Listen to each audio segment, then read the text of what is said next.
Hola, buenas, soy Mauricio Bastías, interno de pediatría del Hospital de Victoria. Hoy vamos a revisar el abordaje de síndromes purpúricos.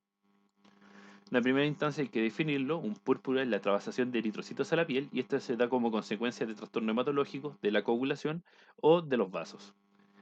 Pueden ser superficiales y profundos. Superficiales tenemos principalmente lo que son las petequias y la equimosis menor a 2 milímetros y la equimosis mayor de 2 centímetros. Y las púrpuras profundas o directamente hematomas cuando ya invaden tejidos de estratos cutáneos eh, más grandes, como podemos ver en la imagen. Esto en una primera instancia son de rojo o rojo violáceo, van evolucionando a través de los días hasta ponerse colores verdosos, amarillentos y pueden desaparecer totalmente o finalmente dejar un tono marrón que corresponde al depósito de hemosiderina. La extravasación de los hematíes, si es acompañada de una lesión vascular significativa, puede ser solevantada y palpable. Y este es el típico púrpura palpable. ¿Cómo lo clasificamos? Depende de la alteración que se produce precisamente en las plaquetas. Podemos tener por disminución de la producción, aumento de la destrucción o alteración de la función. Entre estas tenemos las congénitas, como el síndrome de Wiskott-Aldrich o la trombocitopenia amegacariocítica, que son patologías más, digamos, más raras.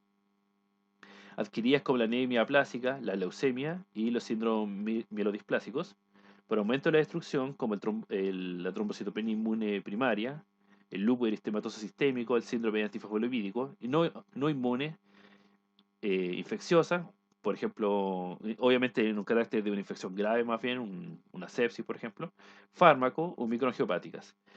Alteraciones de la función, y hasta aquí otras patologías que también son raras, digamos, congénitas como la trombobastenia de Glassman y la enfermedad de Benner-Solier, y adquiridas como hepatopatías, autoinmunes y fármacos. Y otras que ya no dependen tanto de las plaquetas, como son las alteraciones vasculares, donde tenemos las que son mediadas por inmunocomplejo, donde el máximo exponente tenemos el púrpura de Genot-Schnoele, y la alteración de factores de coagulación, donde tenemos la enfermedad de von Willebrand, los déficits de factores, y otras adquiridas por distintos inhibidores, por ejemplo el CID. Entonces, ¿cuál va a ser el enfrentamiento de estos pacientes? Obviamente vamos a indagar en los antecedentes hereditarios familiares, si tiene algún otro hermano enfermo, alguna patología genética que nos puede estar contribuyendo. Síntomas o signos adicionales, como puede ser sangrado, además de estas lesiones, cuadros infecciosos previos, cuadros virales, cuadros febriles. Todos esos antecedentes son válidos, obviamente depende bastante del contexto de la consulta también. Si se presenta el sangrado, ¿cuál es la severidad de esto? ¿Cuál es, si estamos hablando de púrpura pequeño, más grande, si tiene afección de la mucosa, etcétera, etcétera, etcétera? Y otras, como obviamente los antecedentes de infecciones y también los medicamentos que pueden estar desencadenando. Aquí tenemos una tabla, digamos, de bastantes fármacos que pueden estar contribuyendo a la alteración plaquetaria, tanto en la disminución de la producción, el aumento de la destrucción o en la alteración de la función, y entre esto destacar principalmente la función de la aspirina como uno de los principales alteradores de la función plaquetaria. Entonces, al momento de ver el paciente, podemos encontrar púrpuras o petequias en este caso, aquí periorales, aquí tiene una equimosis, por ejemplo, afectando la mucosa en esta petequia descritas como petequias húmedas, o pueden contribuir, por ejemplo, característicamente este púrpura que se distribuye en extremidades inferiores, descrito como púrpura en pantalón. Entonces, ¿qué vamos a hacer con este paciente? Eh, obviamente, junto con toda la clínica, vamos a pedir exámenes. Y los exámenes a pedir, digamos, básicos, tenemos la biometría hemática, el hemograma, para valorar los distintos recuentos. Obviamente, nosotros vamos dirigidamente a buscar trombocitopenias, que pueden estar presentes o no, pero además de esto, valorar el resto de las líneas para ver cómo está el hematocrito, que nos puede hablar, por ejemplo, de enfermedades crónicas, si está eh, con pérdida en este momento, o, por ejemplo, las líneas blancas que pueden tener otras alteraciones de patologías más complejas.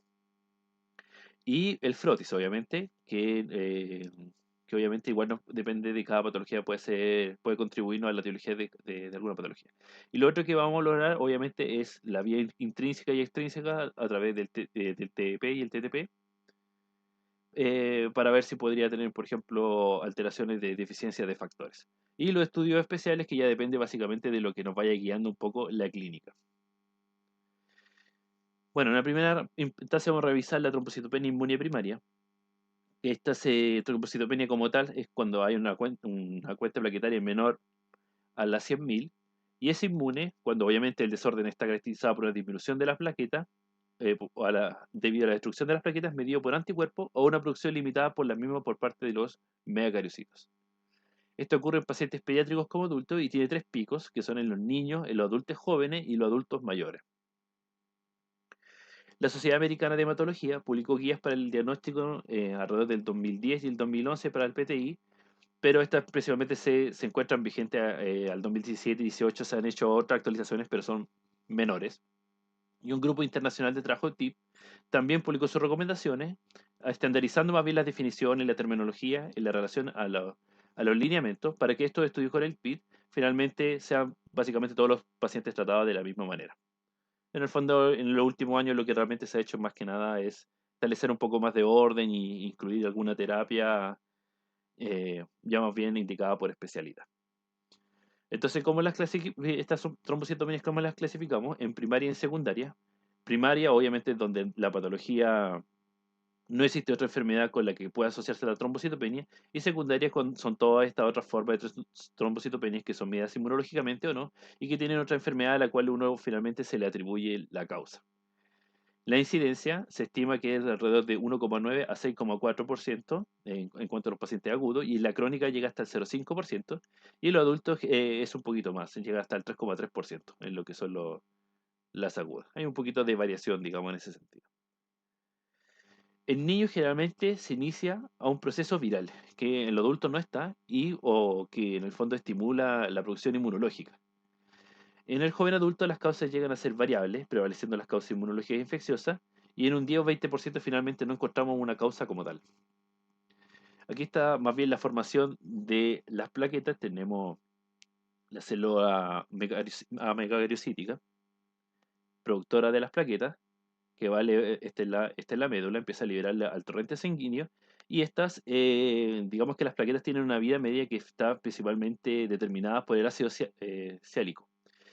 Y a medida de que estas plaquetas pierden el ácido sálico en estos ciclos, finalmente se considera, o sea, el sistema inmune finalmente los considera que están envejeciendo y por lo tanto van finalmente a su degradación. ¿Qué es lo que ocurre en estos procesos? Es que finalmente por el proceso inmune se va perdiendo el ácido sálico y por lo tanto estas plaquetas tienen una vida media inferior y por lo tanto terminan en la destrucción. Y por lo tanto hay un aumento de la destrucción frente a una producción que se mantiene o aumenta, pero no lo suficiente para reponer todas estas plaquetas. Esto finalmente lo realizan finalmente en el vaso a través de los macrófagos. Y bueno, estos procesos, digamos, de destrucción plaquetaria finalmente se producen tanto por células B como células T. Aquí en común tienen que los macrófagos van en este sentido presentando el antígeno junto con la plaqueta a la célula T helper, y esta a través del resto de las células, principalmente las células B, empiezan a generar lo, digamos, las inmunoglobulinas que van marcando estas plaquetas, y finalmente esto contribuye a la destrucción, a la apoptosis de las plaquetas, a la descialización de las plaquetas, y finalmente esto contribuye a tener una vida media menor y por lo tanto eh, disminución de los valores séricos. Y las células T, que digamos este proceso es mucho más agresivo, porque digamos contribuye el proceso citotóxico de la célula del linfocito CD8, y por lo tanto estos procesos son más bien agudos. Esto igual nos invita a, digamos, a reflexionar en cuanto a los tiempos de evolución, porque obviamente los que son finalmente mediados por células T van a ser mucho más rápidos y mucho más agresivos. Así que va a depender un poco también del tipo de la destrucción de la plaqueta. Y bueno, hay distintos factores, obviamente totalmente no está al 100% determinado, pero ya sabemos que están los genes por un lado, con trombocitopenia hereditaria, la infección, la inflamación, células miméticas, como lo hacen la mayoría de los virus, alteraciones propias del sistema inmune y la autoinmunidad. O sea, hay bastantes procesos que contribuyen. Pero el cuadro clínico, a pesar de que es variable, algunos pacientes pueden encontrarse asintomáticos, y por otro lado un grupo de pacientes puede cursar con manifestaciones hemorrágicas que pueden expresarse en diferentes magnitudes. En el paciente pediátrico el sangrado suele ser más severo, incluso se reporta hasta un 20% comparado con un 9% de los adultos. Y el PTI, entre las múltiples características que han sido clasificadas, tenemos la clasificación por tiempo. Cuando son recientes diagnósticos menos de 3 meses, se habla. Recaídas en cuanto a los pacientes que tienen una respuesta completa o parcial, pero al posterior al tratamiento sus recuentos plaquetarios disminuyen desde los 30.000. Persistente de 3 a 12 meses, cuando no se hayan alcanzado la remisión o no mantenga respuesta completa. Crónica como tal, cuando son mayores a 12 meses. Y grave, que esto obviamente tiene que ver con las características clínicas, cuando presenta síntomas hemorrágicos al diagnóstico suficientes para indicar el tratamiento o la aparición de nuevos síntomas hemorrágicos que requieren intervención terapéutica adicional con un fármaco diferente o dosis mayores al mismo, y refractaria cuando existe falla o pérdida de la respuesta después de la esplenectomía, después del tratamiento de sostén, y debe ser confirmada excluyendo otras causas, obviamente, de trombocitopenia. Esas son las principales clasificaciones, además de la clasificación de sangrado de la OMS, donde tenemos el grado 0, donde no hay sangrado; el grado 1, sangrado petequial; grado 2, hemorragia moderada; 3, grave; y 4, con grave, finalmente con compromiso vital.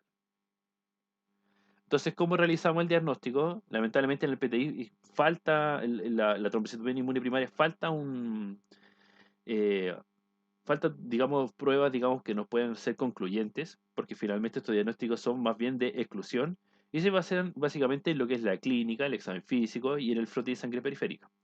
Los anticuerpos antiplaquetarios solo están presentes en un 30-40% de los casos, por lo tanto no se le pide a todos los pacientes, y el 70 y 80% de los pacientes pediátricos presentarán una evolución aguda al resto y tendrán una evolución más bien crónica.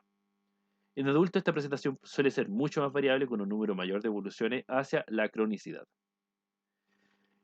Y bueno, aquí tenemos los distintos estudios. Obviamente la historia clínica, el examen físico corresponden parte de la evaluación básica, la biometría hemática, el frotis, como ya hemos hablado, inmunoglobulina sérica, esto más bien ya pedida por especialidad, el aspirado de médula ósea, que obviamente es un examen más bien de especialidad que se realiza en algunos pacientes en los que todavía queda un poco la duda.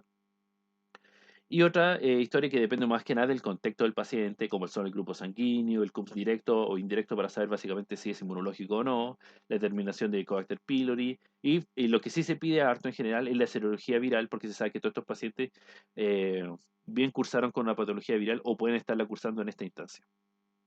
Otros exámenes útiles: anticuerpos específicos para las glicoproteínas, antifosfolipídicos, anticardiolipinas, anticoagulante lúpico, en los pacientes, obviamente el paciente con LES, pruebas de función esteroidea, anticuerpos antitiroideos, obviamente buscando patología autoinmune, anticuerpos antinucleares, PCR para citomegalovirus y parvovirus.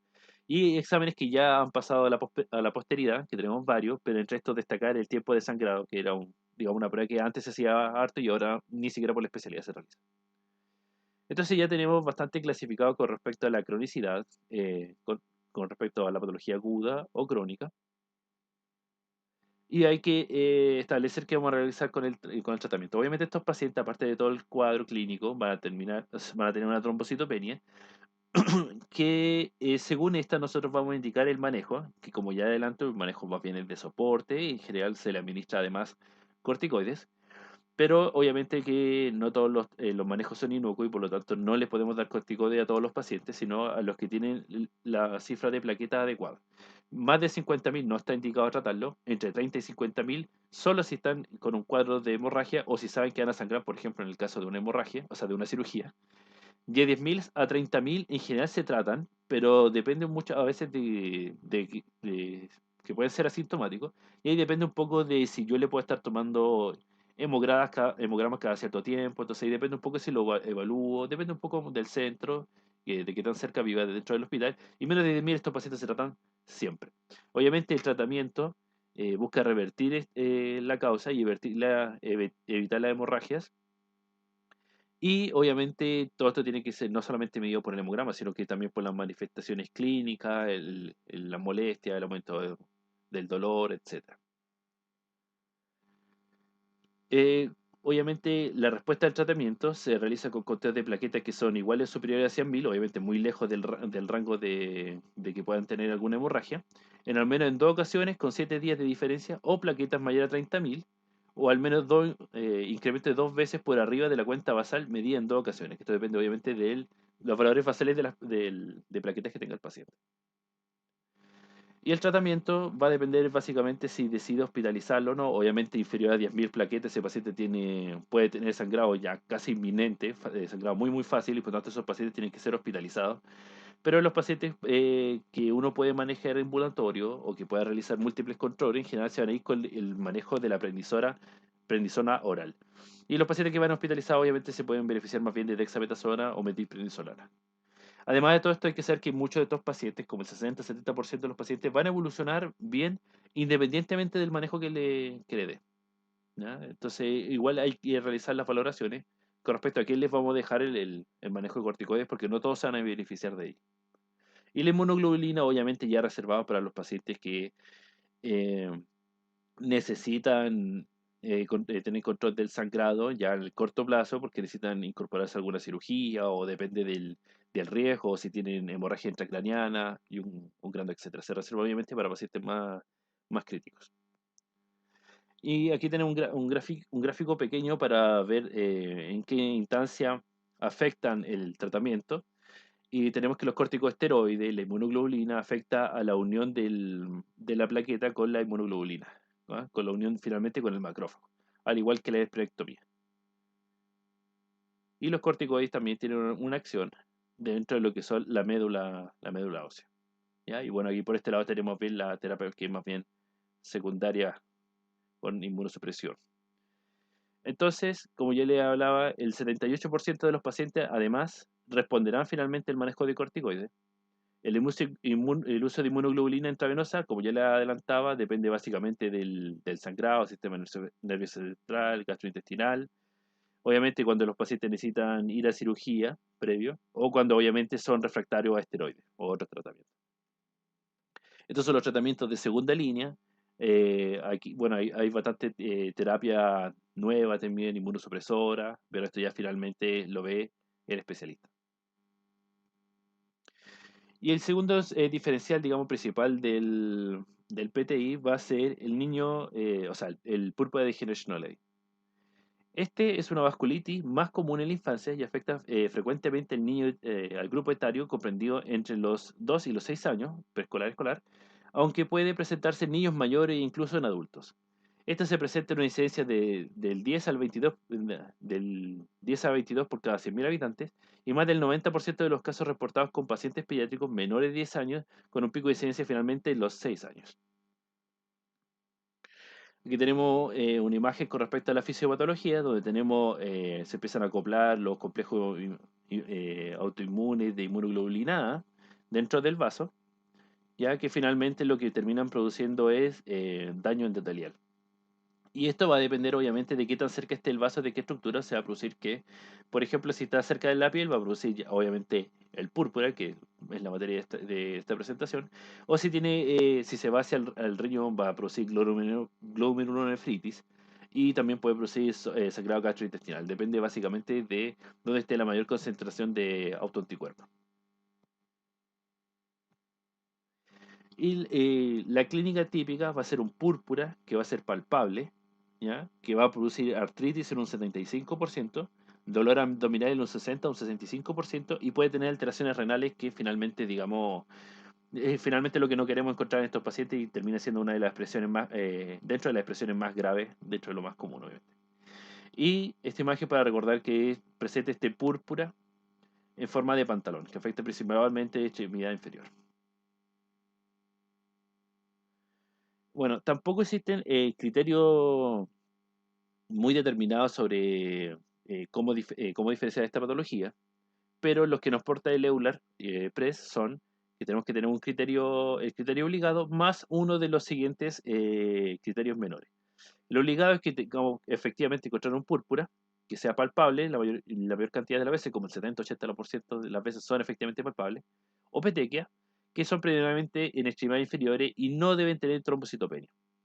En caso de púrpura con distribución atípica, se requiere la demostración del depósito de IgA en una biopsia, que este puede ser de piel, de riñón, etcétera, donde podemos realizar la biopsia. Y debe tener uno de los siguientes, que es el dolor, que puede ser el dolor abdominal, que esto puede llegar como un dolor cólico, aparentando un abdomen agudo incluso, que puede acompañarse de invaginación o de sangrado gastrointestinal. Histopatología, obviamente si encontramos efectivamente células compatibles con la vasculitis leucocitoclástica, con depósitos de IgA, obviamente eso es muy indicativo. Artritis o artralgia, recordemos el 60-70% de estos pacientes pueden tener artritis y artralgia principalmente de lo que es extremidad inferior de la rodilla. Y la afección renal, que obviamente lo vamos a evaluar con elevación de la creatinina, con aumento de la proteinuria, con aumento del cociente de albumina-creatinina, etc. O finalmente puede estar también en un contexto con un hematuria. El tratamiento, en este caso, es mucho más benigno en ese sentido de que mayor cantidad de los casos resuelven, alrededor del 94% de estos pacientes podrían resolver solamente con el tratamiento de sostén. Este mismo consiste en reposo, analgesia en caso de dolor abdominal o artralgia, a veces se le aplica hielo, digamos, estas son lesiones que pueden aumentar de temperatura. Eh, Antiguamente se entregaba bastante AINES, pero se ha visto que no modifica, digamos, la historia de la enfermedad y más bien produce más bien complicaciones como aumento de los síntomas gastrointestinales. Obviamente en esto un paciente que esté sangrando gastrointestinalmente obviamente lo va a complicar y porque también pueden tener afección de la función renal. Por lo tanto, en general se utilizan con mucho cuidado. Por lo tanto, nos quedamos con el reposo, la elevación de la extremidad afectada. Se hospitalizan cuando estos pacientes finalmente tienen un dolor abdominal que es muy, muy fuerte y obviamente cuando tienen compromiso renal, obviamente, y ya de plano cuando está en una insuficiencia renal. Y en estos casos, que se considera de alrededor del 1% de todos los púrpuras de genioide, se pueden beneficiar de esteroides. Aquí tenemos un gráfico ya donde nos permite separar, digamos, ya todos los púrpuras, o sea, básicamente el resumen de toda la clase. Donde tenemos lo púrpura, obviamente nos basamos en la anamnesis, la exploración física, la analítica, y finalmente en esto nos preguntamos cómo está el recuento plaquetario. Si las plaquetas están normal, obviamente, hay que valorar los tiempos de hemorragia, eh, las demás pruebas, y con esto si está alterado, vamos a tener tirando para el púrpura de Genschneider, ¿ya? Obviamente con plaquetas normales. Cuando está con trombocitopenia hay que valorar, obviamente, si el paciente está sano o está enfermo en el sentido de una enfermedad grave. Si el paciente está enfermo, obviamente esto va a tirar para el lado de donde está la sepsis, el CID, el CHU, etcétera, etcétera. Puede ser patología neoplásica. Y esto va a depender más que nada de las valoraciones del tamaño de las plaquetas. Y si está sano y las plaquetas están más bien hacia lo grande, con obviamente las otras líneas normales, vamos a llegar finalmente al PTI. Entonces, estos cuadros, como es el púrpura de y el PTI, finalmente, la gran diferencia que vamos a tener, obviamente, aparte de todo lo que apoya la clínica, la diferencia de las edades, etcétera, etcétera, etcétera, la presentación, las distintas afecciones, es básicamente la analítica plaquetaria nos ayuda bastante a guiar. Y otras adicionales que también pueden producir púrpuras, que son alteraciones de las funciones plaquetarias, donde voy a dedicarme en dos de las patologías que revisé que eran más frecuentes, donde tenemos el síndrome de Werner-Solier, que esta es una afección de la adhesión plaquetaria, obviamente de la función plaquetaria, que es una enfermedad autosómica recesiva y tiene ausencia de la glicoproteína 1B, 5 y 9, y que tiene como manifestaciones, obviamente, púrpura, epictasis, metrorragia, petequia, y hematomas que son de fácil aparición, o sea, que son espontáneos, el niño se apoya en algún lado y empiezan a emerger este tipo de lesiones. Y estos pacientes lo que necesitan son estudios de laboratorio, trombocitopenia con macrotrombocitos, prueba de petequiómetro anormal. Esta es una prueba que, bueno, antes se recomendaban bastante, solamente que la guía totalmente no están del todo actualizada en esto. Respuestas de agregación reducida a la ristocetina, que esto es una prueba más bien de especialidad. Y el Frotic, y aquí está bastante característico que a veces presentan trombocitopenias pequeñas, pero lo más frecuente es que producen plaquetas ya gigantes, muchas de estas plaquetas incluso más grandes que un glóbulo rojo, son muy grandes. ¿Ya? Y el tratamiento, obviamente, esto finalmente uno tiene que derivarlo a esos pacientes de especialidad y van a depender un poquito del sangrado. Trombobastenia de Glassman, que esta es la última que vamos a revisar, que esta finalmente tiene ausencia de la glicoproteína 2B y 3A, y esto dentro de la patología congénita es la más frecuente de las que produce alteraciones de la función plaquetaria, entendiendo que ya son bastante frecuentes. Y los hallazgos clínicos son la aparición de fácil o espontáneo de hematomas o petequias, menorragia, en obviamente paciente mayor, y hemartrosis muy ocasional. Y esto finalmente tiene la característica que desaparecen a la edad adulta. Los hallazgos de laboratorio es que tienen un tiempo de sangrado prolongado y el tratamiento es la transfusión plaquetaria, obviamente que depende de la severidad y generalmente se dan en los primeros días, horas de vida. Así que esa ha sido mi presentación. Muchas gracias.